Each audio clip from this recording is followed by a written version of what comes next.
जीवन हमें एक मौका देता है, इसलिए जब भी सही कॉलेज चुनने का समय आए तो सिर्फ मंगलायतन यूनिवर्सिटी आपके बेहतरीन भविष्य और सर्वांगीण विकास के लिए। राजस्थान विधानसभा के बाहर आज कांग्रेस का प्रदर्शन जारी है। पूर्व प्रधानमंत्री इंदिरा गांधी पर की गई विवादित टिप्पणी और 6 विधायकों के निलंबन के विरोध में जयपुर में तनावपूर्ण स्थिति बनी हुई है। विधानसभा घेराव करने जा रहे कांग्रेस कार्यकर्ताओं और पुलिस के बीच जमकर धक्का मुक्की हुई। पुलिस ने बैरिकेड्स लगाकर मार्च को रोकने की कोशिश की। भारी पुलिस बल भी तैनात किया गया। बैरिकेडिंग के बीच बने नेताओं ने लगातार कार्यकर्ताओं को संबोधित किया। प्रदर्शनकारियों को बैरिकेडिंग से खदेड़ा गया और एक एक कर कार्यकर्ताओं को हिरासत में लिया जा रहा है। दरअसल ये पूरा मामला एक मंत्री के बयान पर पूरा विवाद शुरू हुआ। राजस्थान विधानसभा में 21 फरवरी को प्रश्नकाल के दौरान सामाजिक न्याय और अधिकारिता मंत्री अविनाश गहलोत की इंदिरा गांधी पर की गई टिप्पणी पर कांग्रेस ने वेल में आकर हंगामा किया था। अविनाश गहलोत ने सवाल के जवाब में कहा था कि 2023-24 में आपकी दादी इंदिरा गांधी के नाम पर योजना का नाम रखा था। बस इसी बात से नाराज कांग्रेस के विधायकों ने हंगामा करना शुरू कर दिया। प्रदर्शन इतना बढ़ गया कि अब तीसरे दिन भी प्रदर्शन राजस्थान विधानसभा के बाहर जारी है। वहीं उसके बचाव में संसदीय कार्य मंत्री जोगाराम पटेल ने कहा था कि दादी सम्मानित शब्द है। पटेल बोल रहे थे कि इस दौरान हंगामा बढ़ गया। कांग्रेस विधायक स्पीकर की टेबल तक पहुंचने लगे। इसी दौरान स्पीकर ने सदन की कार्यवाही को आधे घंटे के लिए स्थगित कर दिया। इस मुद्दे पर बने गतिरोध के कारण सदन की कार्यवाही 4 बार स्थगित हुई थी। मुख्य सचेतक जोगेश्वर गर्ग ने कांग्रेस विधायकों के सस्पेंशन का प्रस्ताव रखा था।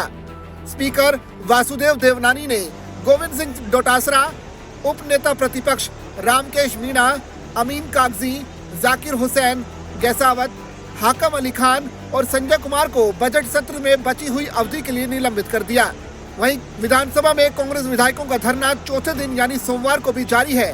कांग्रेस विधायकों ने लगातार 3 रात सदन में ही गुजारी।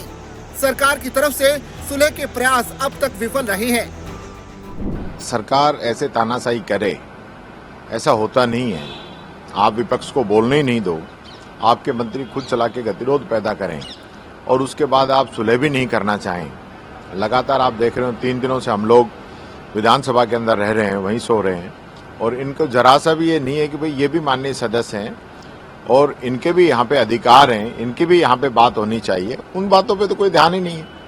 आज हम आने वाले समय के लिए रणनीति भी तय करेंगे। हमारे विधायक दल की बैठक भी है और विधानसभा घेराव का भी हमारे कार्यकर्ताओं के द्वारा, प्रदेश कांग्रेस कमेटी के द्वारा बड़ा प्रदर्शन यहाँ पे किया जाएगा। इस प्रकार से अगर ये लोग करेंगे तो लगातार इस प्रकार के प्रदर्शन हमको करने पड़ेंगे। इंदिरा गांधी जी के बारे में जिस तरह से उन्होंने शब्दों का प्रयोग किया और शब्दों का प्रयोग में वो सफाई थी, उनकी जो बॉडी लैंग्वेज थी, उनका कहने का जो मूल भावना थी वो अपमानजनक शब्द थे और जैसे हमारे लोगों ने उसका विरोध किया, उन्होंने कहा इनको कार्रवाई से निकाला जाए। उन्होंने हमारे 6 विधायकों को निलंबित कर दिया। हम सब घोर इसकी निंदा करते हैं। हमारी डिमांड है अगर हमारे 6 विधायकों को बहाल किया जाए। इंदिरा जी के बारे में जो शब्दों का प्रयोग किया उनको कार्रवाई से निकाला जाए और जिस व्यक्ति ने उन शब्दों का प्रयोग किया वो माफी मांगे। भारतीय जनता पार्टी में पहली सरकार देख रहा हूँ। मैं 48 साल से कांग्रेस की राजनीति में हूँ। मैं पहली बार देखा कि पर्ची से मुख्यमंत्री बनाए जाते हैं और पर्ची से जब मुख्यमंत्री बनाए जाते हैं तो उनका क्या हश्र होगा और उनके मंत्रियों का क्या हश्र होगा। कैसे सदन चलेगा। सदन चलने के लिए कांग्रेस के विधायकों ने अब की बार एकजुटता का परिचय दिया, जनता के हितों के प्रश्न लगाए क्योंकि सरकार जानती थी कि हम पे हावी रहेंगे। जानबूझकर के दिल्ली के इशारे पर अविनाश गहलोत से कहलाया गया इंदिरा गांधी का अपमान करो, अपने आप कांग्रेस से भड़क जाएंगे। इंदिरा गांधी का अपमान इंदिरा गांधी का नहीं, वो राष्ट्र की मां का दर्जा है। उन्होंने देश की एकता अखंडता के लिए अपने शरीर को 36 गोलियों से बनवा लिया लेकिन खालिस्तान नहीं बनने दिया। वो इंदिरा गांधी जो 12 साल की उम्र में इंदिरा वाहिनी बना करके अंग्रेजों से लड़ाई लड़ रही थी, जिनके पिता और माता जवाहरलाल नेहरू, कमला नेहरू जेलों में थे। वो 12 साल की बच्ची आजादी के आंदोलन में सहेलियों को लेकर के घूमती थी। वो इंदिरा गांधी जिसने बांग्लादेश बना करके दुनिया का भूगोल बना दिया। सर्जिकल स्ट्राइक नहीं करी थी इंदिरा गांधी ने। वो इंदिरा गांधी जिन्होंने 91,000 बावर्दी पाकिस्तान के सैनिकों का आत्मसमर्पण कराया। मैं असला